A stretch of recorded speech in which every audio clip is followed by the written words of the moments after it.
ప్రభునందు ప్రియమైన దేవుని పిల్లలారా, గత వారం మనం మాట్లాడుకున్న విషయం దేవుడు ఎవరు అనే విషయంలో మొదటి భాగాన్ని మనం మాట్లాడుకున్నాం. దేవుడు ఎవరు అన్న విషయాన్ని మనం తెలుసుకోవాలి అని అంటే దేవుడుకున్నటువంటి లక్షణాలను బట్టి దేవుడు ఎవరు అన్న విషయాన్ని మనం తెలుసుకోవాలి. ఒక వస్తువు ఇది పలానా వస్తువు అని మనం చెప్పాలి అంటే ఆ వస్తువుకున్నటువంటి స్వభావం, ఆ వస్తువుకున్న లక్షణాన్ని బట్టి ఇది పలానా వస్తువు అని ఎలా అయితే మనం చెప్తామో, ఒక వ్యక్తి ఇతను మంచివాడు లేదా చెడ్డవాడు అంటున్నప్పుడు అక్కడ కూడా ఆ వ్యక్తి యొక్క స్వభావాన్ని బట్టి లేదా లక్షణాలను బట్టి ఒక వ్యక్తి మంచివాడా చెడ్డవాడా అన్నది మనం నిర్ణయిస్తున్నప్పుడు, దేవుడు అనగానే మనిషి ఎలా దేవుని గుర్తించాడు, దేవుడు అని అనగానే దేవుడికి మనిషి దేవుడి విషయంలో మనిషి చేసిన పరిశోధన కానీ, దేవుడి విషయంలో మనిషికి ఉన్న ఆలోచనలు కానీ ఏమి అని ఆలోచించినప్పుడు గత వారం మనం మాట్లాడుకున్నట్లుగా ముఖ్యంగా మనిషి దేవుడి మీద సరి అయిన పరిశోధన ఆలోచన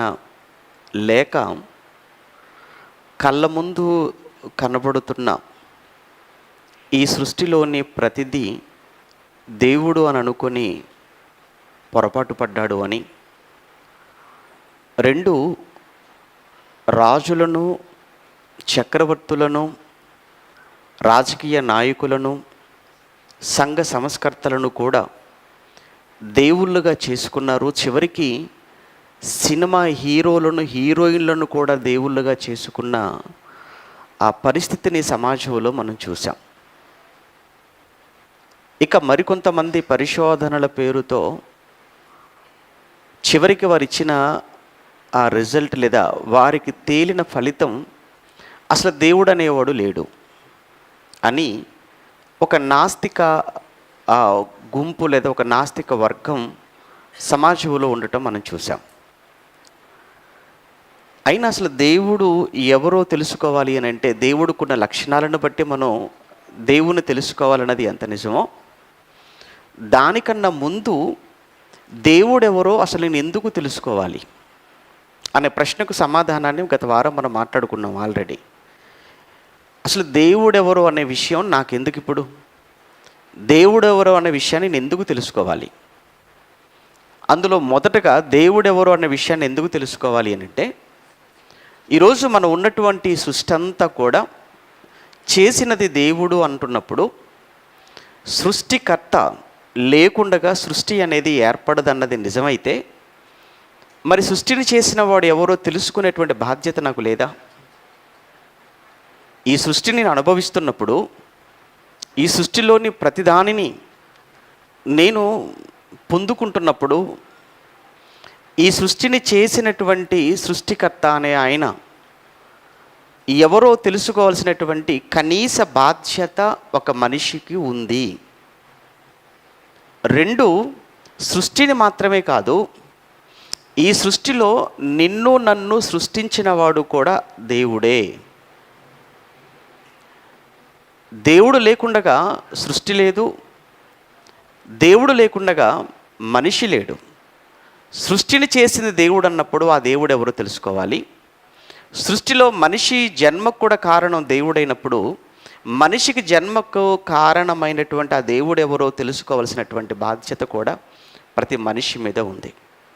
ఇక మూడు, దేవుడు అనగానే ఆయన రక్షించేవాడు అని. దేవుడు అనగా ఆయన రక్షణని ఇచ్చేవాడు. ప్రపంచంలో ఎంత సైన్యం ఉన్నప్పటికీ ఒక మంచి మాట చెప్తాడు భక్తుడు, యెహోవా పట్టణమును కాపాడని ఎడల దాని కావలి కాయువారు మేలుకొని ఉన్న వ్యర్థమే అంటాడు. అంటే ఎంత సైన్యం ఉన్నప్పటికీ కూడా దేవుడు ఆ పట్టణాన్ని కాపాడాలి అని అనుకుంటేనే అది కాపాడబడుతుంది. లేదు అని అనుకుంటే ఎంత సైన్యం ఉన్నా ఆ పట్టణాన్ని ఎవరూ కాపాడలేరు అని. సృష్టిని చేసినవాడుగా, మనిషిని చేసినవాడుగా, మనిషిని రక్షించేవాడుగా, చివరగా ఆ మనిషి మరణిస్తే నిత్యత్వం లేదా నిత్య జీవములోనికి లేదా నిత్య జీవాన్ని ఇచ్చేవాడు కూడా దేవుడు గనుక తప్పనిసరిగా ఆ దేవుడెవరో తెలుసుకోవాలి.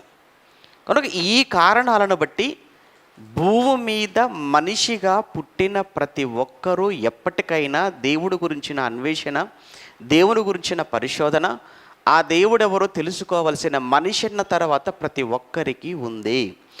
నాకు అవసరం లేదు అని అనుకున్న వారిని మనం ఏమి అనలేమి, ఏమి చేయలేము. ఇక దేవుడే ఒక మాటతో బుద్ధిహీనుడు అని మాట్లాడేశాడు అలాంటి వాళ్ళను. ఇక దేవుడే బుద్ధిహీనులు అని పక్కన పెట్టిన తర్వాత ఇక వారి గురించి మనం మాట్లాడుకోకపోవటమే మంచిది. ఇది ఇప్పటి వరకు ఈ విషయాలన్నీ కూడా గత వారం మనం మాట్లాడుకున్నవి. ఇక ఈరోజు దేవుడు ఎవరో ఎందుకు తెలుసుకోవాలనే విషయాన్ని మాట్లాడుకున్నాం. ఈరోజు దేవుడు ఎవరో అన్న విషయాన్ని మనం తెలుసుకోబోతున్నాం. దేవుడు ఎవరో తెలుసుకోవాలి అని అంటే మనం ముందుగా మాట్లాడుకుంటున్నట్లుగా దేవుని యొక్క క్యారెక్టర్స్ను బట్టి, దేవుని యొక్క లక్షణాలను బట్టి. దీని గురించి అపోస్తుడైనటువంటి పౌలు గారు ఏంటి, దేవునికి లక్షణాలు ఉంటాయా? దేవునికి లక్షణాలు, అంతే కదా. ప్రతి వస్తువుకు లక్షణాలు, ప్రతి మనిషిలో కొన్ని లక్షణాలు. ఆ వస్తువుకున్న లక్షణాలను బట్టి ఇది పలానా వస్తువు అని మనం ఐడెంటిఫై చేసినట్లు, ఒక మనిషి యొక్క లక్షణాలను బట్టి ఆ వ్యక్తి మంచివాడు చెడ్డవాడని మనం గుర్తించినప్పుడు, మరి దేవుడు ఇతనే దేవుడు, ఈయనే దేవుడు అని మనం ఎలా ఐడెంటిఫై చేయాలి? అంటే దేవుడు ఎవరో అన్న విషయం ఎలా తెలియాలి అంటే, ఆ దేవునికి కూడా కొన్ని క్యారెక్టర్స్ ఉన్నాయి, దేవునికి కూడా లక్షణాలు ఉన్నాయి. ఈరోజు చాలామంది చూడండి, సమాజంలో రాజకీయ కక్షలు, రాజకీయ కలహాలు, రాజకీయ గొడవలు కేవలం ఎలక్షన్ల సమయంలోనే, ఆ తర్వాత అంతా సైలెంట్ అయిపోతారు. కానీ దేవుళ్ళ పేరుతో దూషణలు, దేవుళ్ళ పేరుతో కలహాలు, దేవుళ్ళ పేరుతో గొడవలు నిత్యము జరుగుతూనే ఉంటాయి. అవునో కాదో, ఈరోజు సోషల్ మీడియాను ఎక్కువగా ఫాలో అయ్యే వాళ్ళందరికీ బాగా తెలుసు. నిత్యము యూట్యూబ్లోకి వెళ్ళిపోతే చాలు, దేవుళ్ళ పేరుతో జరుగుతున్నటువంటి డిబేట్లు అంటారా, దేవుళ్ళ పేరుతో పెడుతున్న కౌంటర్ వీడియోలు అంటారా, దానికి మళ్ళీ ఎన్కౌంటర్ వీడియోలు అంటారా, వాళ్ళు విసిరే సవాళ్ళు అంటారా, ఇవన్నీ కూడా ఈరోజు యూట్యూబ్ అంతా కూడా దేవుళ్ళతో లేదా దేవుళ్ళ పక్షాన జరుగుతున్నటువంటి వాదోపవాదాలకు సంబంధించిన వీడియోలతోనే నిండిపోయాయి అన్నది నిజం. అది మాత్రమే కాకుండా బయట కూడా మీరు చూడండి, నినాదాలతో మా దేవుడే రైటు, మా దేవుడే గొప్ప, మీ దేవుడు లేడు, అసలు మీ దేవుడు ఎక్కడ పుట్టాడు, ఎలా పుట్టాడు, మీ దేవుడు పుట్ట గురించి మీకు తెలుసా అని మా దేవుడు రైట్ అంటే మా దేవుడు గొప్పవాడంటే మా దేవుడు గొప్పవాడని ఎలా దేవుళ్ళ పేరుతో గొడవలు, కలహాలు, యుద్ధాలు, ఈరోజు ద్వేషాలతో సమాజం ఎలా అట్టుడికిపోతుందో మనకు తెలియంది కాదు. మరి ఇటువంటి పరిస్థితుల్లో అసలు దేవుడు ఎవరు అని మనం ఎలా తెలుసుకోవాలి? ఎవరి దేవుడో మనకు ఎలా తెలియాలి? దీనికి ఒకటే పరిష్కారం, ఆ దేవునికి ఉన్నటువంటి క్యారెక్టర్స్ని బట్టి మనం తెలుసుకోవాలి. ఎవరూ నాకు చెప్పాల్సిన పని లేదు. ఆ దేవుడికున్న క్యారెక్టర్స్ ఏంటో ఒక్కసారి అపోస్తుడైన పౌలు గారు రోమీలకు రాసినటువంటి పత్రికలో, అపోస్తుడైన పౌలు గారు రోమీలకు రాసినటువంటి పత్రిక 1వ అధ్యాయం, అపోస్తుడైన పౌలు గారు రోమీలకు రాసినటువంటి పత్రిక 1వ అధ్యాయం 20వ వచనంలో అపోస్తుడైన పౌలు గారు రోమీలకు రాసిన పత్రిక 1వ అధ్యాయము 20వ వచనాన్ని మనం చూడగలిగితే, ఆయన అంటే దేవుని గురించి మాట్లాడుతున్నాడు.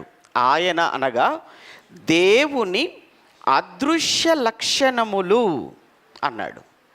దేవుని అదృశ్య లక్షణములు, దేవుని యొక్క లక్షణాలు.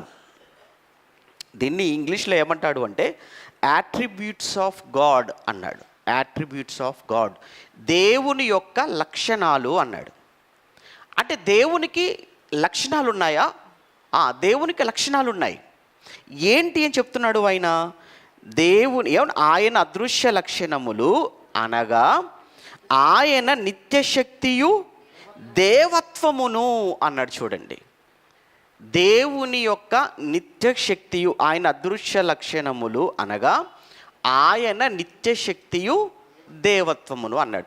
ఏంటి ఆయన నిత్యశక్తి అంటే? ఆయన అదృశ్య లక్షణములు అన్నాడు అని మొదటగా ఆయన నిత్యశక్తి అన్నాడు, రెండు దేవత్వమును అన్నాడు. ఇప్పుడు ఇందులో మొదటగా నిత్యశక్తి అన్నాడు. ఇంతకీ ఏంటి నిత్యశక్తి? ఒకసారి అక్కడ మీరు చూడండి స్క్రీన్ మీద. దేవుని గుణ లక్షణములు, యాట్రిబ్యూట్స్ ఆఫ్ గాడ్, దేవుని అదృశ్య లక్షణములు. మొదటి మాటగా ఏమన్నాడు? నిత్యశక్తి అన్నాడు, రెండు దేవత్వము అన్నాడు. నిత్యశక్తి అన్న మాటకు శక్తికి సంబంధించిన లక్షణములు. నిత్యశక్తి అనగా శక్తికి సంబంధించిన లక్షణాలు అన్నాడు. కనుక ఇప్పుడు ఈరోజు మనం ముందుగా నిత్యశక్తి లేదా శక్తికి సంబంధించిన లక్షణాలను మాత్రం మనం ఆలోచించే ప్రయత్నం చేద్దాం. రైట్, నిత్యశక్తి అన్నాడు కనుక అంటే శక్తికి సంబంధించిన లక్షణాలు అన్నాడు కనుక ఇంతకీ ఏంటి శక్తికి సంబంధించిన లక్షణాలు ఏంటో? ఒకటి, అందులో మొదటగా దేవుడు అనగానే ఆయనకున్నటువంటి శక్తి, ఆ శక్తిలో మొదటగా మనం చూసినప్పుడు ఆయన సర్వశక్తిమంతుడు. నిత్యశక్తి అంటే శక్తికి సంబంధించిన లక్షణాలు. ఆ శక్తికి సంబంధించిన లక్షణాలలో మొదటి లక్షణం ఏంటంటే సర్వశక్తిమంతుడు అన్నాడు. చూడండి అక్కడ స్క్రీన్ మీద మీకు క్లియర్గా ఓమ్నిపోటెంట్, అక్కడ చూడండి, ఇక్కడ ఓమ్నిపోటెంట్ అన్నాడు, సర్వశక్తిమంతుడు అన్నాడు. ఇది ఎక్కడుంది బైబిలులో అని మనం చూసినప్పుడు ఆదికాండము 17వ అధ్యాయం 1వ వచనములో ఆయన సర్వశక్తిమంతుడు, ఆయన నిత్యశక్తి. నిత్యశక్తి అంటే శక్తికి సంబంధించిన లక్షణాలు. ఆ శక్తికి సంబంధించిన లక్షణాలలో ఒక లక్షణం ఏంటంటే సర్వశక్తిమంతుడు. సర్వశక్తిమంతుడు అనంటే ఆయన సమస్తము చేయగలిగిన వాడు, సమస్తము ఏదైనా చేయగలిగిన శక్తిమంతుడు. అందుకే ఆయన సర్వశక్తిమంతుడు అంటారు. ఇప్పుడు నిజంగా ఇది బైబిల్లో ఉందా? బైబిల్లో ఉన్న దేవుడికి ఈ మాట అప్లై అవుతుందా అని మనం చూసినప్పుడు ఆదికాండం 17వ అధ్యాయము 1వ వచనంలో, ఆదికాండం 17వ అధ్యాయము 1వ వచనాన్ని మనం చూసినప్పుడు నేను సర్వశక్తి కలిగిన దేవుడను అన్నాడు.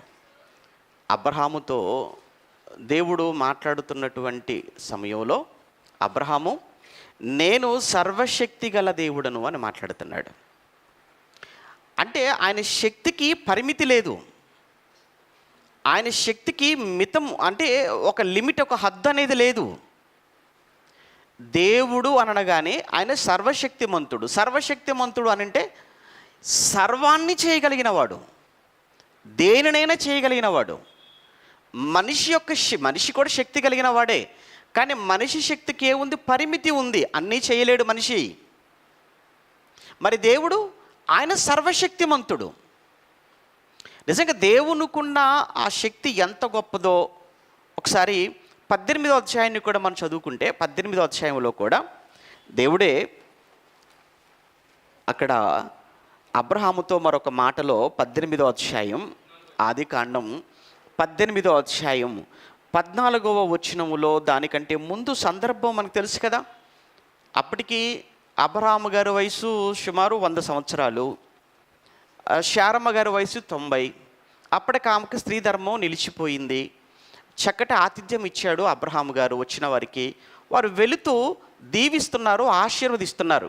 ఆ దీవెన లేదా ఆశీర్వాదంలో ఒక మాటే, మీదటికి ఈ కాలానికి మరలా వస్తాను, అప్పుడు నీ భార్య అయినటువంటి శారా గర్భవతి అవుతుంది, కుమారుని కంటుంది అని చెప్పగానే వెనుకున్నటువంటి శారమ్మ నవ్వుకుంది. ఎందుకు అంటే 90 సంవత్సరాలు నాకు, రెండు నాకు స్త్రీ ధర్మం కూడా నిలిచిపోయింది, 90 సంవత్సరాల వయసులో స్త్రీ ధర్మం కూడా నిలిచిపోయిన తర్వాత ఇప్పుడు నాకు పిల్లలేంటి అని శారమ్మ లో నుండి నవ్వుతున్నటువంటి సమయంలో అప్పుడు దేవుడు మాట్లాడుతున్న మాట అన్నమాట. 14వ వచనం, యెహోవాకు అసాధ్యమైనది ఏదైనా ఉన్నదా? దేవునికి అసాధ్యమైనది ఏదైనా ఉన్నదా అన్నాడు. నిజమే, దేవుడంటేనే సర్వశక్తిమంతుడు అన్న తర్వాత, సర్వశక్తిమంతుడు అంటేనే ఆయన శక్తికి పరిమితి లేదు అన్న తర్వాత, హద్దు లేదు అన్న తర్వాత, అది ఎందుకు సాధ్యం కాదు? అది ఎందుకు సాధ్యం కాదు? అందుకే యేసుక్రీస్తు ప్రభుల వారు కూడా మీరు చూడండి, ఆయన సేవ చేసిన, ఆయన పరిచర్య చేసిన కాలంలో ఒక సందర్భంలో ఒక మాట అంటాడు, దేవునికి సమస్తము సాధ్యమే, దేవునికి సమస్తము సాధ్యమే అనేసాడు ఆయన కూడా. అంటే దేవుడు అన్నప్పుడు ఆయన ఇది చెయ్యలేడు అని అనడానికి లేదు. ఇంకా దేనినైనా చేయగలిగిన వాడు, దేనినైనా చేయగలిగినప్పుడే ఆయనను సర్వశక్తిమంతుడు అంటారు. ఇది చెయ్యలేడు అనుకున్నప్పుడు ఆయన శక్తి లేనివాడు. ఆయన దేవుడు ఎలా అవుతాడు? ఇంకా మనం చదువుతున్నప్పుడు రోమపత్రికలో అనుకుంటే ఒక మంచి మాట అంటాడు. దేవుడు గురించి మాట్లాడుతున్నప్పుడు ఆయన అంటాడు, పౌలు గారు, దేవుడు లేని వాటిని ఉన్నట్టుగా పిలిచేవాడు, లేని వాటిని ఉన్నట్టుగా పిలిచేవాడు అంటాడు. అంటే అప్పటికి లేవు, కానీ లేని వాటిని కూడా ఏం చేయగలడు? ఆయన పిలవగలడు.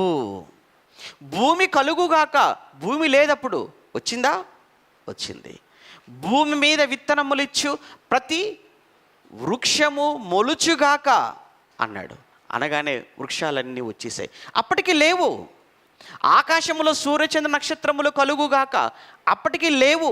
అంటే లేని వాటిని కూడా ఉన్నట్టుగా పిలవగలిగిన ఒకే ఒక శక్తిమంతుడు, ఆయనే సర్వశక్తిమంతుడు. అంటే ఆయనే దేవుడు. అంటే దేవుడు అని అనగానే మనకు ముందుగా కలగవలసిన ఆలోచన ఏంటంటే, ఆయన సర్వశక్తిమంతుడై ఉండాలి. దేవునికున్నటువంటి ఆ నిత్యశక్తిలో, నిత్యశక్తి అంటే శక్తికి ఉన్నటువంటి ఆ లక్షణాలలో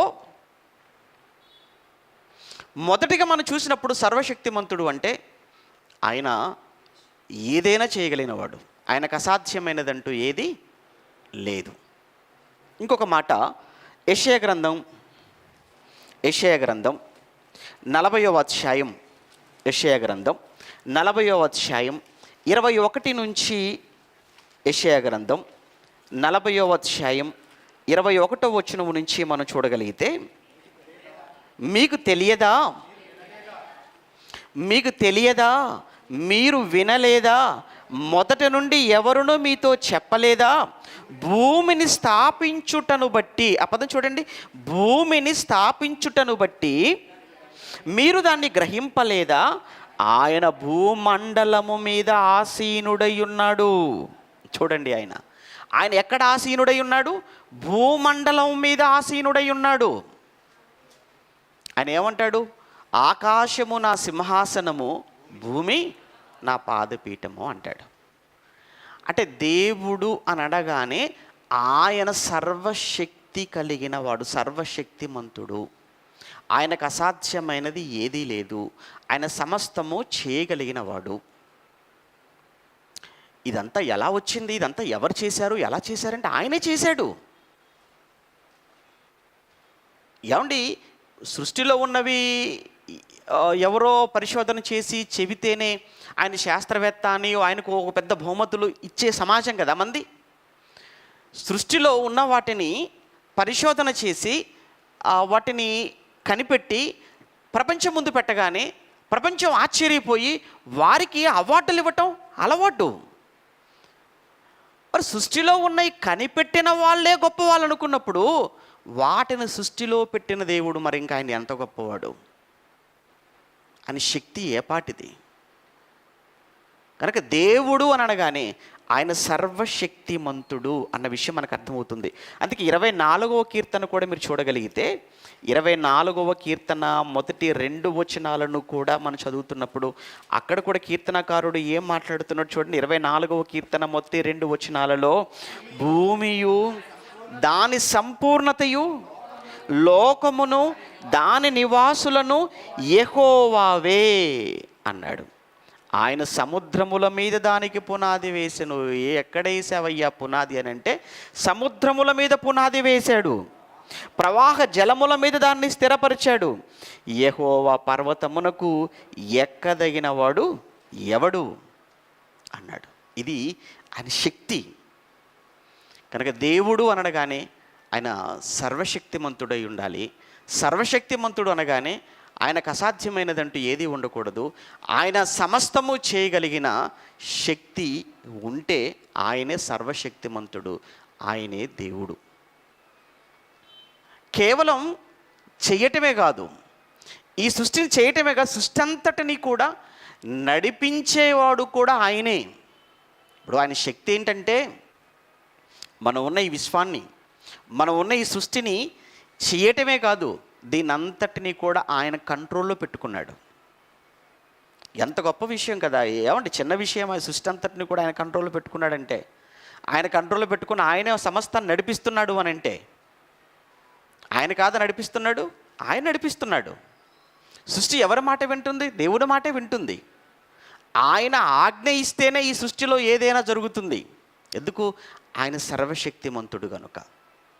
అందుకే మీరు 148వ కీర్తన మీరు చదువుతుంటే అక్కడ చాలా విషయాలు చెప్తుంటాడు కీర్తనకారుడు.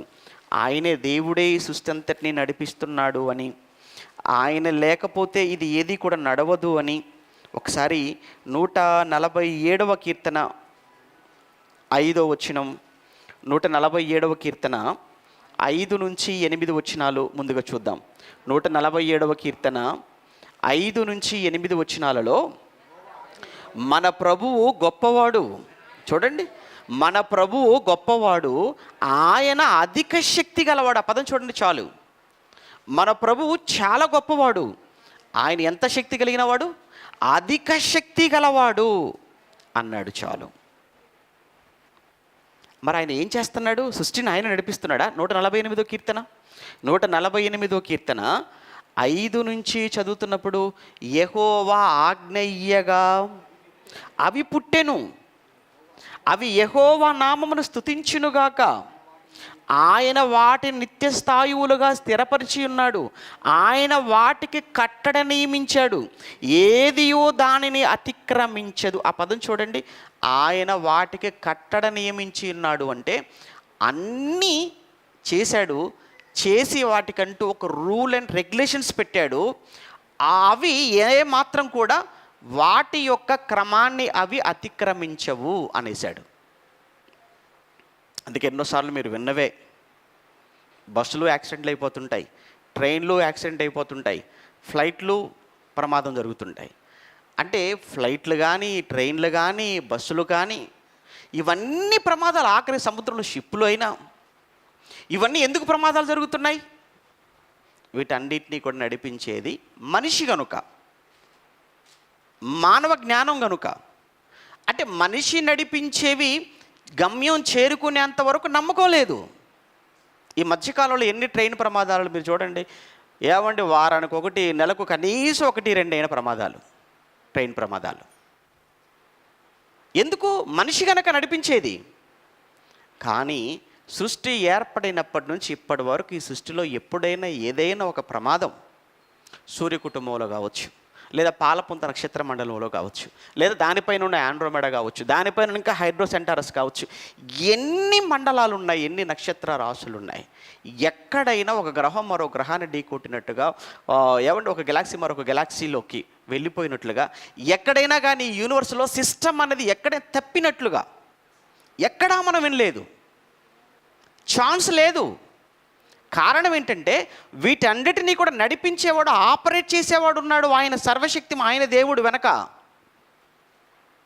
ఒకవేళ నిజంగా సృష్టిని కూడా మనిషే ఆపరేట్ చేసేటువంటి పరిస్థితి వస్తే ఈరోజు ఎన్ని ప్రమాదాలు జరిగిపోయేవో. ఎంత ఘోర కలి మనం వినవలసి వచ్చేది, చూడవలసి వచ్చేదో. కానీ ఇవన్నీ కూడా దేవుడు జరిగిస్తున్నాడు. అందుకే ఇదే విషయాన్ని మరలా పౌలు గారు అపోస్తుల కార్యం 14వ అధ్యాయంలో మాట్లాడుతున్నప్పుడు ఇదంతటినీ మనసులో పెట్టుకొని ఆయన దీనంతటిని దేవుడే నడిపిస్తున్నాడు, చేసినవాడు ఆయనే, నడిపిస్తున్నవాడు కూడా ఆయనే అని చెప్పడానికి అపోస్తుల కార్యములు 14వ అధ్యాయం, అపోస్తుల కార్యములు 14వ అధ్యాయం 17వ వచనాన్ని మనం చదువుతున్నప్పుడు, అయినను ఆయన అనగా దేవుడు ఆకాశము నుండి మీకు వర్షమును ఫలవంతములైన ఋతువులను దయచేయుచు, ఆహారమును అనుగ్రహించుచు, ఉల్లాసముతో మీ హృదయమును నింపుచు, మేలు చేయుట చేత తన్ను గూర్చి సాక్ష్యము లేకుండగా చెయ్యలేదు. అంటే ఇప్పుడు దేవుడు ఉన్నాడు అని చెప్పడానికి సాక్ష్యం ఏంటంటే, ఒక్కసారి చూడండి, సృష్టిని చూడు అంటున్నాడు. ఈ సృష్టిలో మీకు వర్షమా, ఋతువులా, మీ హృదయాలను నింపుతున్నాడా? మీకు ఎన్ని మేలులు జరుగుతున్నాయి సృష్టిలో? ఈ సృష్టి వలన మీరు ఎంతో మేలులు పొందుకుంటున్నారంటే, మీ హృదయం నిండిపోతుంది అని అంటే, ఋతు కార్యక్రమాలు జరుగుతున్నాయనంటే, వర్షం పడుతుంది అని అంటే, ఇవన్నీ ఎవరు ఉన్నారు అనడానికి సాక్ష్యం. వీటన్నిటినీ కూడా ఎవరు జరిగిస్తున్నారు అనడానికి సాక్ష్యం అంటున్నాడు పౌలు గారు. దేవుడు ఉన్నాడు అనడానికి సాక్ష్యం, దేవుడే వీటన్నిటిని నడిపిస్తున్నాడు అని అనడానికి సాక్ష్యం. కనుక దేవుడు అనగానే ఆయన సర్వశక్తిమంతుడు అనగానే ఆయన అన్నీ చేయగలిగిన వాడు, సర్వమును చేయగలిగిన వాడు. ఆయనకు అసాధ్యమైనది ఏదీ లేదు, సమస్తము సాధ్యము ఆయనకు. ఆయన అధిక శక్తి కలిగిన వాడు. చదువుకున్నాం మనం ఇప్పుడే. ఎంత శక్తి కలిగిన వాడు అని అంటే, ఒక్కసారి ఈ సృష్టిని చూడు. ఈ సృష్టిలోని ప్రతిదానిని ఆయనే చేశాడు. ఆయన ఏమీ లేనప్పుడు సృష్టిని చేసిన వాడు. ఈరోజు మన సృష్టిని వాడుకొని పాడు చేసుకుంటున్నాడు తప్ప, ఈ సృష్టిని ఉపయోగించకుండా, సృష్టిలో దేనిని కూడా మనిషి ఉపయోగించకుండా మరొకటి ఏదైనా మనిషిని చేయమని చూద్దాం. ఇప్పుడు దేవుడు లేడు అంటాడు, ఈ సృష్టి దేవుడి వల్ల ఏర్పడింది కాదు అని అంటాడు.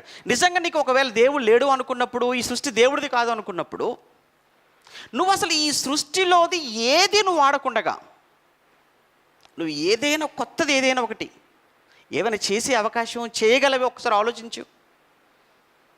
నువ్వు ఏది చేసినా మళ్ళీ ఈ సృష్టిని నువ్వు ఉపయోగించుకోవలసిన సృష్టిలో దేనినో ఒక దానిని.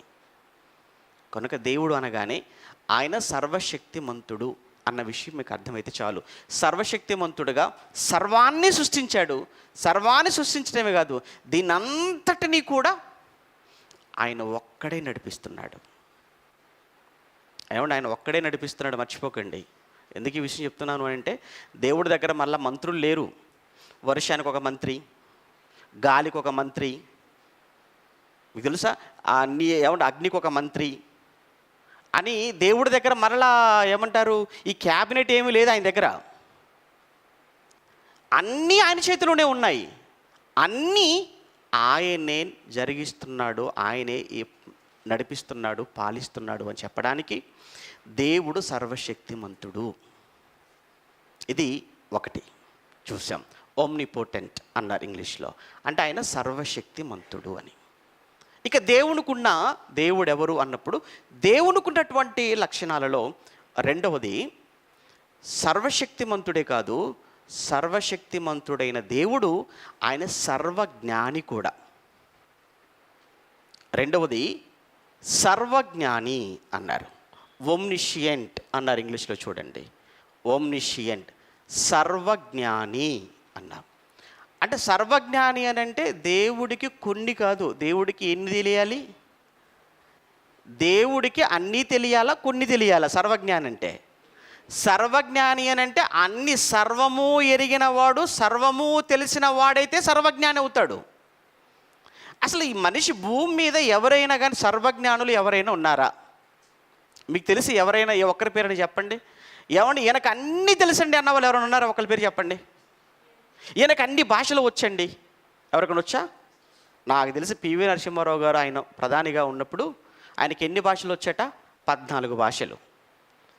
ఆయనకంటే మరి నాకు తెలిసి ఇంకెక్కువగా తెలిసిన వాళ్ళైతే నేను ఎప్పుడు వినలేదు. మీకు ఎవరైనా తెలిస్తే చెప్పండి. ఆయన బహుభాషా కోవిదుడు అన్నారు ఆయన్ని. ఏంటి పివి నరసింహారావు గారు మన తెలుగువాడే. ఎన్ని భాషలయ్యా గలిగావు అని అంటే 14 భాషలు మాట్లాడేవాడట. 14 భాషలే. అలా ప్రపంచంలో 14 భాషలే ఉన్నాయా? లేవు. అంటే అన్ని భాషలు తెలిసిన వాడై ఉండాలి, అన్ని శాస్త్రాలు మరలా ఏదో ఒక శాస్త్రంలో గోల్డ్ మెడలిస్ట్ అనుకోండి, ఆయన ఆ ఒక్క శాస్త్రమే తెలుసు ఆయనకు, మిగతా శాస్త్రాలు ఆయనకేమీ తెలియదు. మరి సర్వజ్ఞాని అంటే ఎవరు? అన్ని భాషలు తెలిసి, అన్ని శాస్త్రాలు తెలిసి, అన్ని విషయాలు తెలిసిన వాడిని సర్వజ్ఞాని అంటారు. డాక్టర్లు ఉన్నారనుకోండి, ఎంబీబీఎస్ వరకు కామన్గా చదువుకుంటారు. ఆ తర్వాత ఎంబీబీఎస్ అయిన తర్వాత స్పెషలైజేషన్ అంటారు మరలా. అంటే ఏంటి? బాడీలో ఏదో ఒక భాగం, ఏదో ఒక ఆర్గాన్ మీద, ఏదో ఒక అవయవం, ఏదో ఒక పార్ట్, దాని మీదనే వాళ్ళు మరలా స్పెషలైజేషన్ చేయాలి, ప్రత్యేక దాన్ని చదువుకోవాలి వాళ్ళు. ఇప్పుడు నువ్వు కంట్లో ప్రాబ్లం ఉందని చెప్పేసి అని నువ్వు ఏమంటారు, నోరు ముక్కు గొంతు డాక్టర్ దగ్గరికి వెళ్ళావనుకో, ఈఎన్టీ దగ్గరికి వెళ్ళావనుకో, ఆయన ఏమంటాడు, నాకు అసలు కన్ను గురించి ఏమీ తెలియదు, నేను చదువుకోలేదు, నువ్వు వెళ్ళవలసిందికో పలానా డాక్టర్ దగ్గరికి అంటాడు. అంతే. అయ్యా మీరు డాక్టరే కదా, నేను డాక్టర్నే, నాకు కేవలం ఏం తెలుసు, నీ చెవిలో సమస్య అయితే చెప్పు, ముక్కులో సమస్య అయితే చెప్పు, గొంతులో సమస్య అయితే చెప్పు, నేను చదువుకుంది ఇదే అంటాడు ఆయన. అలాని ఏమంటే ఎముకల డాక్టర్ దగ్గరికి వెళ్ళిపోయి నరాల గురించి మాట్లాడేవారు అనుకోండి, నాకు తెలియదు, న్యూరాలజిస్ట్ వేరే ఉంటాడు, నేను కేవలం ఎముకలు విరిగిపోతేనో ఎముకలు క్రాక్ అవుతానో దానికి సంబంధించి డాక్టర్ని, కేవలం ఆర్థోపెడిషన్ అంతే. న్యూరాలజిస్ట్ వేరే ఉంటాడు, గుండెకు వేరే ఉంటాడు. ఇలా బాడీలో ఒక్కొక్క దానికి ఒక్కొక్కరు, అన్ని అవయవాల మీద అన్నీ తెలిసినటువంటి డాక్టర్ ఎవరైనా ఉన్నారా? ఒకవేళ ఎవరు ఉన్నారనుకో నా దగ్గరికి వెళ్ళకండి, మోసం అది, ఎవరికి తెలియదు. మరి అన్ని భాషలు తెలిసి, అన్ని శాస్త్రాలు తెలిసి, అంతా తెలిసినవాడు ఎవ్వరు లేరు. అంటే మనిషి జ్ఞానానికి కూడా ఏముందని మనకు అర్థమవుతుంది, మనిషి జ్ఞానానికి కూడా పరిమితి ఉంది, మనిషి జ్ఞానానికి ఒక లిమిట్ ఉంది. మరి దేవుడు, ఆయనకు లిమిట్ లేదు. ఇప్పుడు ఏమంటే ఇప్పుడు మన తెలుగులోనే మనం దేవునికి ప్రార్థన చేస్తాం, తెలుగులోనే పాటలు పాడతాం. పక్కన కర్ణాటక వెళ్ళామనుకోండి, వాళ్ళు కన్నడలో పాడతారు, కన్నడలో ప్రార్థన చేస్తారు. ఇంకా అటు కిందికి వెళ్ళిపోయాం అనుకోండి, తమిళియన్స్ ఉన్నారు, వాళ్ళు తమిళ్లో ప్రార్థన చేస్తే తమిళ్లో పాడతారు. ఇప్పుడు దేవుడికి వాళ్ళందరి ప్రార్థనలు వింటున్నాడా? వినాలి అంటే దేవుడికి తమిళ్ వచ్చి ఉండాలి, కన్నడ వచ్చి ఉండాలి, తెలుగు వచ్చి ఉండాలి, మలయాళం వచ్చి ఉండాలి, హిందీ వచ్చి ఉండాలి, ఇంగ్లీష్ వచ్చి ఉండాలి, కొరియా వాళ్ళు మాట్లాడు వాళ్ళ భాష వచ్చి ఉండాలి. ప్రపంచంలో ఎన్ని భాషల్లో ప్రార్థన చేస్తున్నారో, ఎన్ని భాషల్లో పాటలు పాడుతున్నారో, అన్ని భాషలు ఎవరికి వచ్చి ఉండాలి? ఎవరికి తెలిసి ఉండాలి? దేవునికి తెలిసి ఉండాలి. లేదు దేవుడికి తెలిగే వచ్చు అనుకోండి, మరి మిగతా వాళ్ళ పరిస్థితి ఏంటి చెప్పండి? ఆయన దేవుడు ఎందుకు అవుతాడు? అసలు ముందు దేవుడు ఎందుకు అవుతాడు ఆయన? మొన్న విచిత్రమైన ఒక 4-5 సంవత్సరాల క్రితం అనుకుంటాలేండి, ఒక వీడియో చూపించారు. ఆయన మళ్ళీ చాలా పెద్ద ఆయన. దేవుడు ఏంటి సిమ్ కార్డు గురించి మాట్లాడినప్పుడు ఆయన అంటాడు, దేవుడిని తీసుకెళ్ళిపోయి సిమ్ కార్డుతో పోల్చాడు ఆయన. మరి ఆయన ఎంత జ్ఞానం ఉందో మీకే తెలియాలి. ఏంటి ఇక్కడ ఇండియాలో ఉన్న సిమ్ము దుబాయ్లో పనిచేయదు, ఇండియాలో ఉన్న సిమ్ము అమెరికాలో పనిచేయదు, అలానే అక్కడ దేవుడు ఇక్కడ పనిచేయడట, ఇక్కడ దేవుడు అక్కడ పనిచేయడట. ఇదేంటో మరి దేవుళ్ళకు నెట్వర్క్ అనమాట. మరి దేవుళ్ళకు కూడా నెట్వర్క్ ఉండి, దేవుళ్ళకు కూడా సిమ్ కార్డులు, దేవుడు కూడా ఇక్కడ పనిచేసి అక్కడ ఆయన దేవుడు ఎలా అవుతాడు? అంటే ఆయన లాజిక్ ప్రకారంగా. అంటే దేవుడు అంటే చూసారా ఎంత ఆయన్ని ఒక పరిమితి చేసి మాట్లాడుతున్నారు. దేవుణ్ణి కేవలం ఏమంటే దేవుణ్ణి ఎలా అంటే ఆయన చాలా చిన్నగా చేసి మాట్లాడుతున్నారు, జ్ఞానం లేక. దేవుడు అంటే ఆయన సర్వజ్ఞాని. నువ్వు చెబితే తెలుసుకునేవాడు కాదు, నేర్పిస్తే నేర్చుకునేవాడు కాదు. ఆయన అన్నీ చేసినవాడు. ఒక్కసారి దేవుడి జ్ఞానం ఏంటో నీకు తెలియాలి అని అంటే ఒక్కసారి సృష్టిని చూస్తే నీకు అర్థమైపోద్ది. బుర్ర పాడైపోయి బుర్ర ఈటెక్కిపోద్ది. ఏంటి సృష్టి? ఇప్పటి వరకు దేవుడు చేసిన ఈ సృష్టిలో మనిషి తెలుసుకున్నది శాస్త్రవేత్తలకు ఎంత తెలుసయ్యా అని శాస్త్రవేత్తలు అడిగితే వాళ్ళు చెప్పేది కేవలం మాకు తెలిసింది కేవలం 10% అంటున్నారు వాళ్ళు. ఏంటి ఇంత ఈ సృష్టిలో ఇప్పటి వరకు శాస్త్ర ప్రపంచం తెలుసుకున్నది కేవలం 10%. అంటే తెలుసుకుంది ఇంకెంత ఉంది? 90% ఉంది. దేవుడు చేసిన ఈ సృష్టి నీకు ఇంతవరకు అర్థం కాలేదు. ఈ సృష్టిలో ఇప్పటి వరకు నువ్వు తెలుసుకుంది 10% మాత్రమే. ఇక దేవుడు ఎప్పుడు అర్థం కావాలి నీకు? అందుకే దేవుడి జ్ఞానం అనంతమైన జ్ఞానం. అందుకే ఆయన జ్ఞానాన్ని గురించి మాట్లాడినప్పుడు మంచి మాట అంటాడు అక్కడే. ఇక్కడ కీర్తనల గ్రంథంలో 147వ కీర్తన 147వ కీర్తన 5వ వచనంలో 147వ కీర్తన 5వ వచనాన్ని మీరు చూడగలిగితే మంచి మాట చెప్తాడు అండి ఆయన. మన ప్రభువు గొప్పవాడు, ఆయన అధిక శక్తి గలవాడు, ఆయన జ్ఞానమునకు ఏమి లేదు, మితి లేదు. ఇన్ఫినిటీ, అనంతం. ప్లస్ లెక్కలో ఇన్ఫినిటీ అంటే అనంతం. ఆయన జ్ఞానమునకు మితి లేదు అన్నాడు. అనంటే ఎంత జ్ఞానం అండి దేవుడు అంటే. అంటే దేవుడు అనగానే ఆయన సర్వశక్తిమంతుడు, దేవుడు అనగానే ఆయన సర్వజ్ఞాని. నిజంగా సర్వజ్ఞాని అని మీరు అంటున్నారు, కానీ ఎలా అండి చెప్పగలరు సర్వజ్ఞాని అని దేవుడు? బైబిల్లో ఏమైనా అంటే ఒక మాట, ఒక సందర్భం. 139వ కీర్తన మీరు చదవాలి. మీరు చదివితే మీకు అర్థమైపోతుంది దేవుడు నిజంగా సర్వజ్ఞానో కాదో మీరే చెప్పేస్తారు. 139వ కీర్తన 1వ వచనం నుంచి చదువుకుందాం. యెహోవా, నీవు నన్ను పరిశోధించి తెలుసుకొని ఉన్నావు. నేను కూర్చుండుట, నేను లేచుట నీకు తెలియను. ఎందుకు? సీసీ కెమెరా పెట్టావు కనుక. తర్వాత పెట్టాలి, ఆయన అవసరం లేదు, మనం పెట్టుకుంటాం. ఆయనకెందుకు? నేను కూర్చుండుట, నేను లేచుట నీకు తెలియను, నాకు తలంపు పుట్టక మునిపే నీవు నా మనస్సు గ్రహించుచున్నావు అన్నాడండి. ఏమండి, ఇప్పటి వరకు మనసును గ్రహించగలిగే మిషన్ ఎప్పుడైనా ఎక్కడైనా వచ్చినట్టుగా విన్నట్టుగా ఏమైనా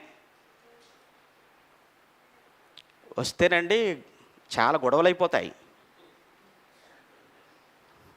ఏ భార్య ఏ భర్తతో, ఏ భర్త ఏ భార్యతో, ఏ పిల్లలు తల్లిదండ్రులతో, ఏమంటే అసలు రిలేషన్స్ అనేవి మొత్తం పాడైపోతాయి. తెలీదు. ఆగు, ఒక్కసారి ఆగు, అసలు నీ మనసులో ఏముందో ఒక్కసారి డాక్టర్ దగ్గర తీసుకెళ్ళిపోయి ఆ మిషన్ పెట్టి నీ మనసులో నేను తెలుసుకుంటాగు అని భర్త భార్యను తీసుకెళ్ళాడు అనుకోండి, ఎంత ప్రమాదం. అంటే భార్య భర్తను తీసుకెళ్ళాడు అనుకోండి, ఎంత డేంజర్.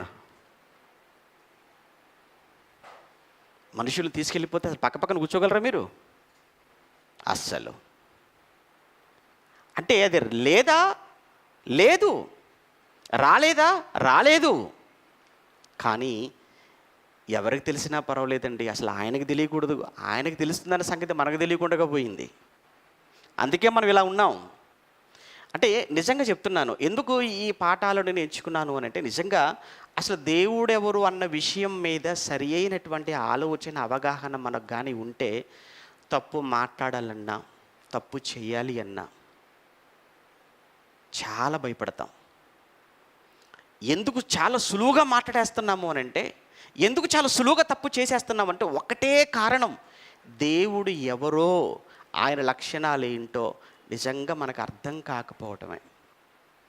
ఇంకా మనం ముందుకెళ్తుంటే మీకు అర్థమవుతుంటుంది.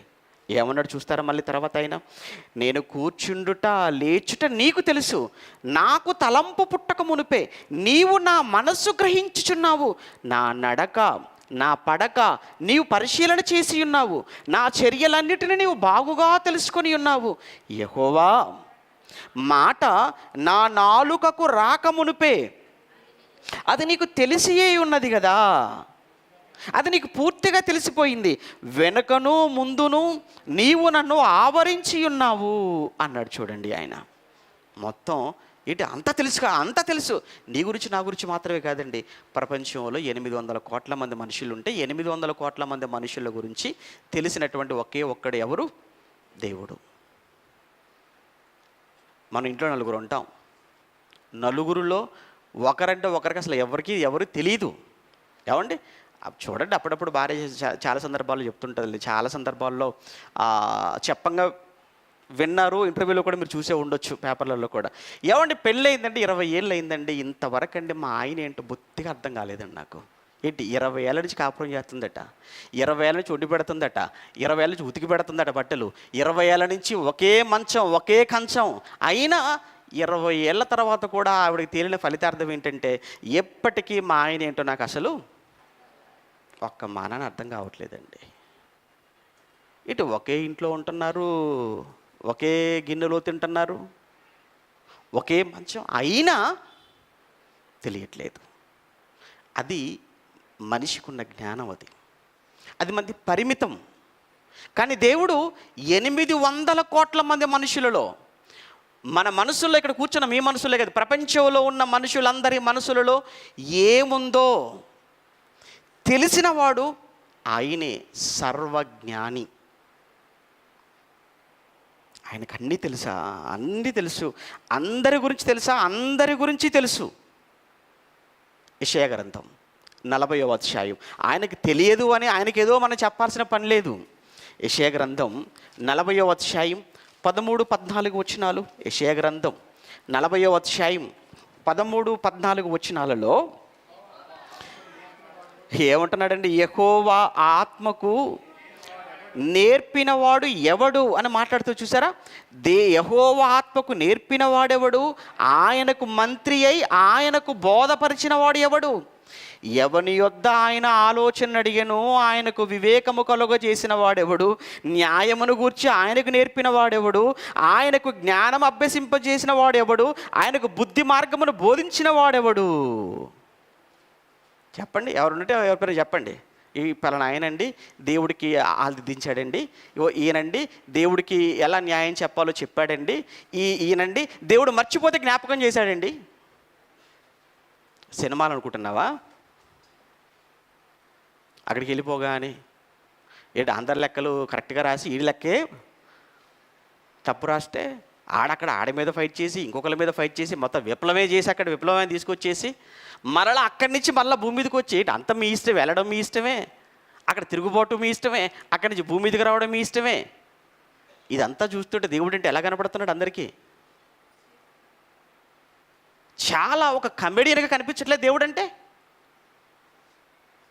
అంటే దేవుడు అని అంటున్నారు, దేవుడి పేరు మీద భక్తి చేస్తున్నారు తప్ప అసలు దేవుడు ఎవరో, ఆయన లక్షణాలు ఏంటో అన్న సంగతి మనిషికి అర్థం కాకుండా పోయింది. అందుకోసమేనంటే దేవుడు అనగానే మొదటగా ఆయన సర్వశక్తిమంతుడు, 2 ఆయన సర్వజ్ఞాని, 3 ఆయన సర్వాంతర్యామి, ఒమ్ని ప్రజెంట్ అన్నారు. ఆయన సర్వాంతర్యామి అంటే అర్థం ఏంటి? ఆయన ఒక చోట ఉండేవాడు కాదు, ఆయన ఒకే సమయంలో అంతటా ఉండగలిగిన వాడు. చూడండి, ఆయన ఓమ్ని ప్రజెంట్ అన్నాడు ఇంగ్లీష్లో. దేవుడు సర్వాంతర్యామి అంటే అంతటా ఉన్నవాడు అని అర్థం. అంతటా ఉన్నవాడా? అంతటా ఉన్నవాడు. ఎక్కడెక్కడ ఉన్నాడో ఒకసారి 139వ కీర్తన, అదే 139వ కీర్తన చూస్తారా ఒకసారి? 139వ కీర్తన 7-9 వచనాలలో, 139వ కీర్తన 7, 8, 9 వచనాలు మీరు చూడగలిగితే, నీ ఆత్మ యొద్ద నుంచి నేను ఎక్కడికి పోవుదును? నీ సన్నిధి నుండి నేను ఎక్కడికి పారిపోవుదును? నేను ఆకాశమునకెక్కితే అక్కడ ఉన్నావు, నేను పాతాళమునకు పడుకున్నా నీవు అక్కడ కూడా ఉన్నావు,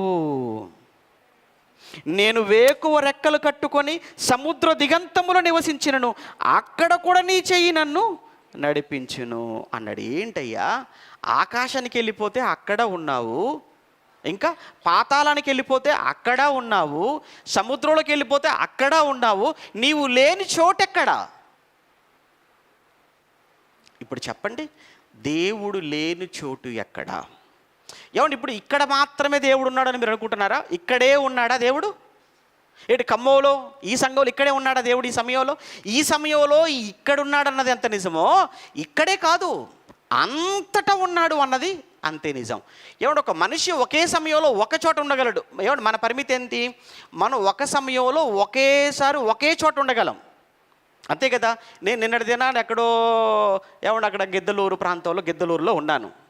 రాత్రి 12 గంటల వరకు అక్కడ ఉన్నాను. రాత్రి 12 గంటల బయలుదేరితే ఉదయం 8 అయింది ఇక్కడికి వచ్చేసరికి.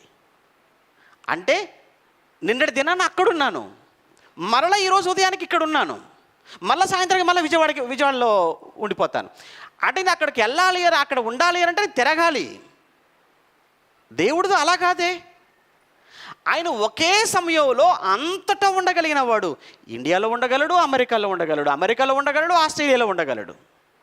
ప్రపంచంలో దేవుడు లేని చోటంటూ లేదు.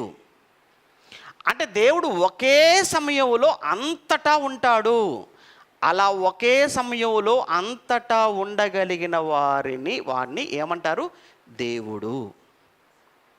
అది దేవుడు లక్షణం. అది దేవుడు అనగానే ముందుగా ఏమనుకున్నాం? ఏదైనా చేయగలగాలి ఆయన దేవుడు.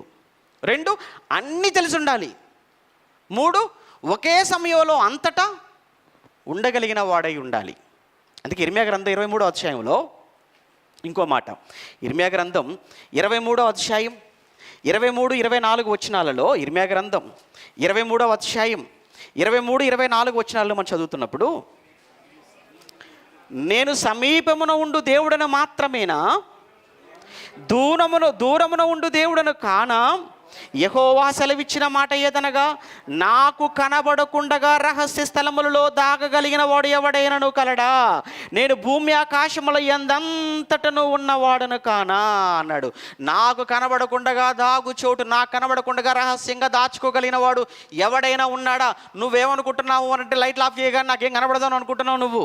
నువ్వేమనుకుంటా తలుపులు వేసి కిటికీలు మూసేయగానే నాకేం కనబడదాను నువ్వు అనుకుంటున్నావు. అది నీ అమాయకత్వం రా. దేవుడు అంటే నీకు సరిగా తెలియక.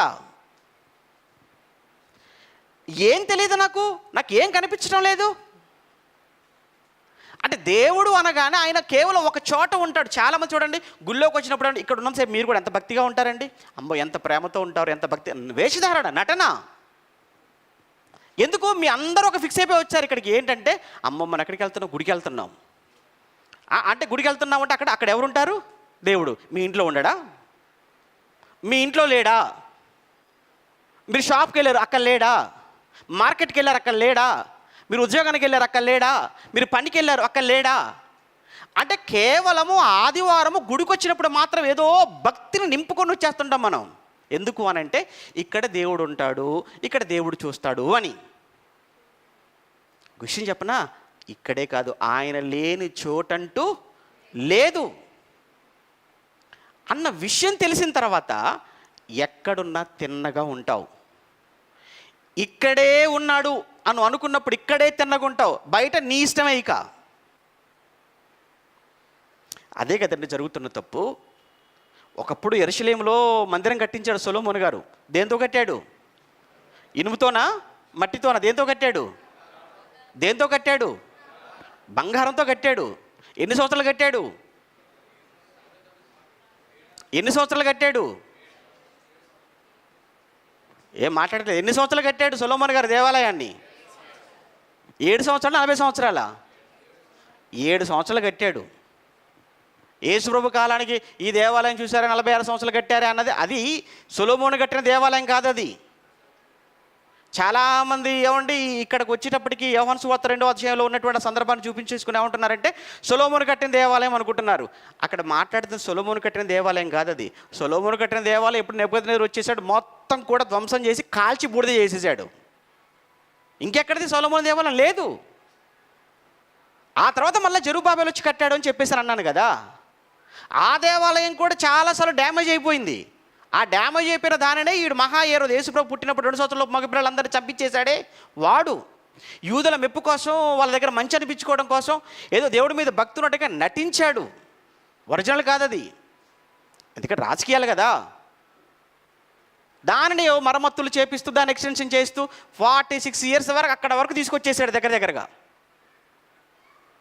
అది కాదు, ఆయన కట్టింది 7 సంవత్సరాలు పూర్తి చేసేసాడు. అది ఆ దేవాలయం కట్టినప్పుడు ఆయన ఏమన్నాడు తెలుసా సొలొమోను గారు? అయ్యా నువ్వు ఇక్కడ ఉండవయ్యా, మాకు తెలుసు. ఎందుకంటే దేవుడు అనగానే ఆయన తీసుకెళ్ళిపోయి ఒక చిన్న గూట్లో పెడదాం, చిన్న మందిరంలో పెడదాం, ఆ మందిరంలో పెట్టేసి ఆ గూట్లో పెట్టేసి తాళం వేసేసుకుని వెళ్ళిపోతే ఆయన లోపల పడి ఉంటాడు. మళ్ళీ మనం వచ్చినప్పుడే మళ్ళీ తాళం తీస్తే మళ్ళీ అప్పుడు ఆయనకు ఫ్రీ అని మనుషులు అనుకున్నారు కదా. కానీ దానికి ఆయన ఏమన్నాడు తెలుసా? దినవృత్తాంతంలో 2వ గ్రంథం, దినవృత్తాంతంలో 2వ గ్రంథం 2వ అధ్యాయం, త్వరగా దినవృత్తాంతంలో 2వ గ్రంథం 2వ అధ్యాయం 6వ వచనం చూడండి. దినవృత్తాంతంలో 2వ గ్రంథం 2వ అధ్యాయం 6వ వచనంలో, ఆకాశములను మహాకాశములను ఆయనను పట్టజాలవు. ఏంటి? దేవుణ్ణి ఆకాశ మహాకాశములే పట్టజాలవు అన్నప్పుడు ఎవరు మాట్లాడుతున్న మాట తెలుసా?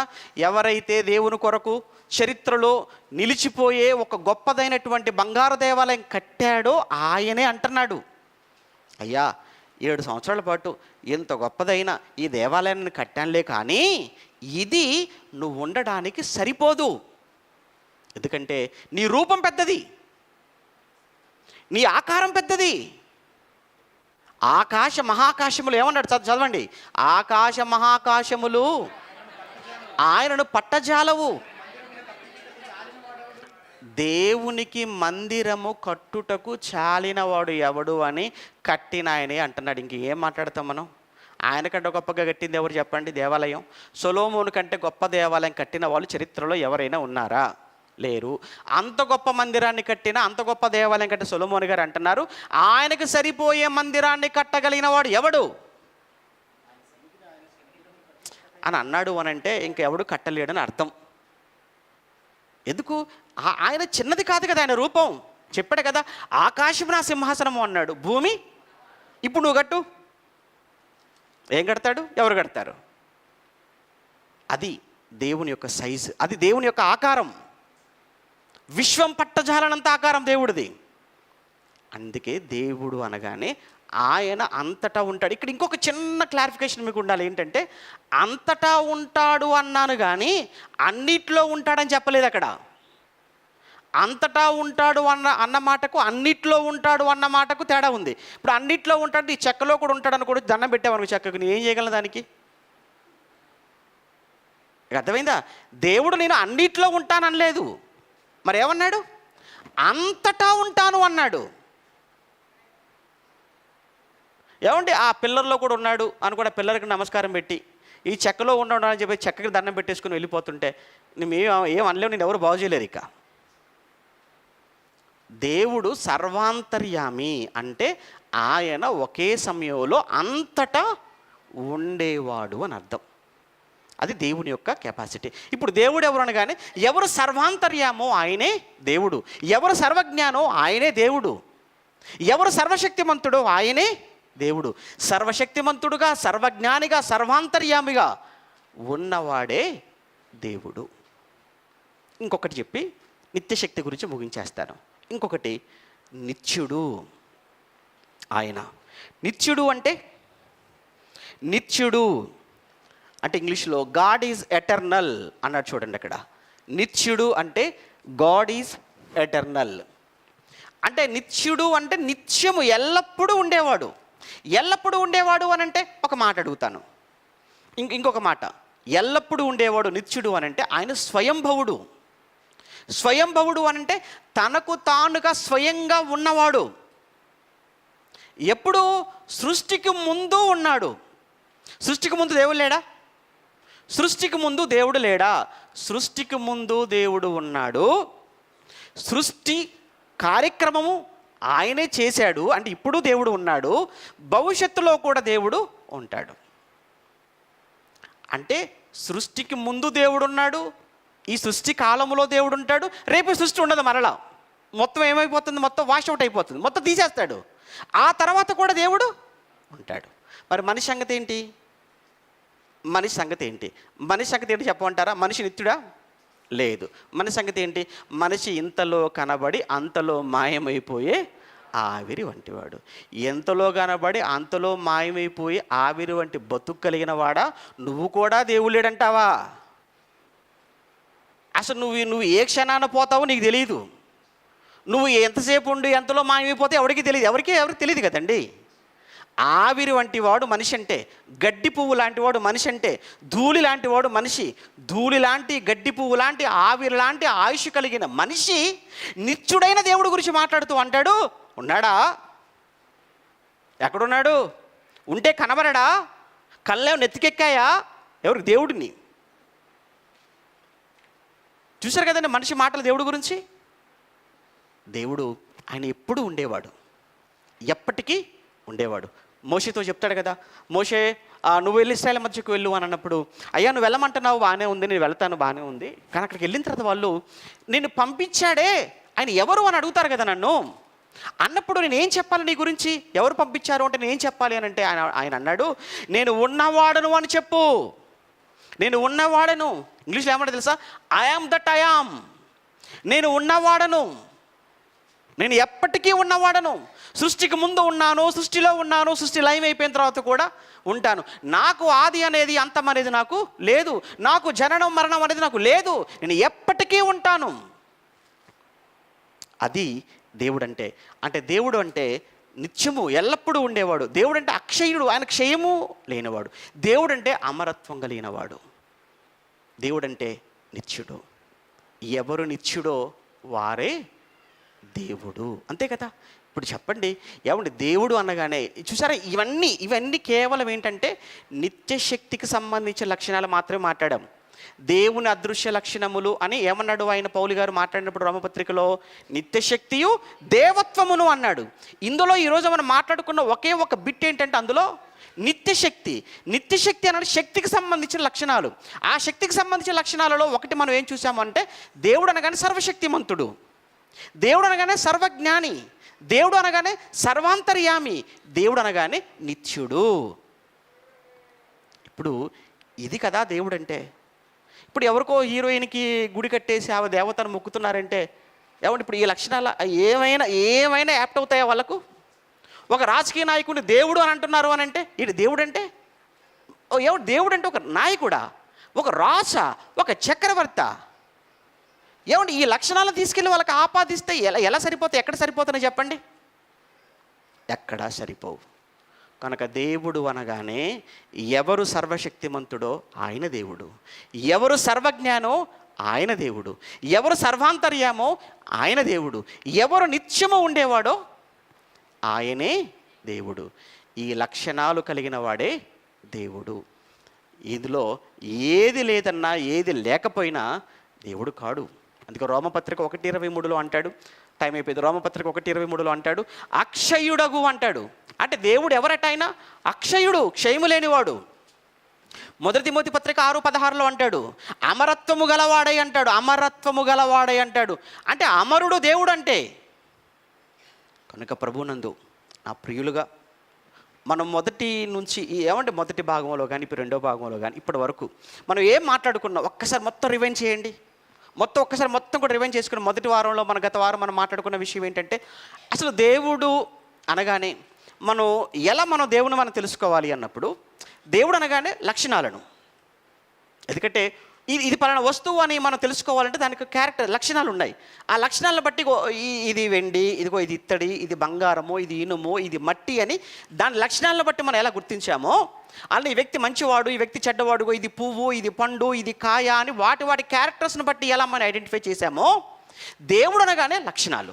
అయినా నాకు ఎందుకు వచ్చింది గొడవ అంటే నేను ఎందుకు తెలుసుకోవాలంటే దేవుడి గురించి, అసలు దేవుడి గురించి నేను తెలుసుకోవాల్సిన అవసరం ఏంటంటే దేవుడు ఎవరో కాదయ్యా ఈ సృష్టికర్త, దేవుడు ఎవరో కాదు నిన్ను చేసినవాడు కూడా, దేవుడు ఎవరో కాదు రక్షించేవాడు, దేవుడు ఎవరో కాదు నువ్వు రేపు చచ్చిపోతే రేపు నీకు స్వర్గమైన నరకమైన ఇచ్చేవాడు ఎవరు? ఆయనే. మరి ఆయన గురించి తెలుసుకోకపోతే తెలుసుకోవాలి. కానీ మనుషులు సరిగా తెలుసుకోలేదు, ఎవరో చెప్పిన మాటలు వినేశారు, మోసపోయారు. అందుకే సృష్టిలో ఎవరొచ్చి ఏది దేవుడన్నా ఎవరు దేవుడన్నా సాష్టాంగ పడిపోయారు. చివరికి మనుషుల్ని కూడా దేవుళ్ళుగా చేసుకున్నారు. మరి కొంతమంది అయితే అసలు దేవుడే లేడు అని దేవుడికి దూరం అయిపోయారు. అందుకే మన దేవుడెవరో మనం అన్వేషిస్తున్నాం, దేవుడెవరో తెలుసుకుంటున్నాం. దేవుడు అనగానే ఆయనకు కూడా క్యారెక్టర్స్ ఉన్నాయి, ఆయనకి లక్షణాలు ఉన్నాయి. ఆయన లక్షణాలలో నిత్యశక్తి అన్నాడు, దేవత్వము అన్నాడు. ఆ నిత్యశక్తిలోనే మనం ఇప్పటివరకు మనం మాట్లాడుకున్న సర్వశక్తిమంతుడని చూసాము. ఆ నిత్యశక్తిలోనే ఆయన సర్వజ్ఞాని అని చూసాము. ఆ నిత్యశక్తిలో ఆయనకున్నటువంటి మరొక గొప్ప లక్షణమే సర్వాంతర్యామి అని. ఆ నిత్యశక్తిలో ఆయనకున్నటువంటి గొప్ప లక్షణమే దేవుడంటే నిత్యుడు. ఇది ఈరోజు ఇప్పటివరకు మనం మాట్లాడుకున్న విషయాలు. ఇక దేవుడు అనగానే ఎక్కడ కన్ఫ్యూజన్, ఎక్కడ మనకు అవసరం లేదు. ఒక ఫుల్ క్లారిటీతో ఉండాలి.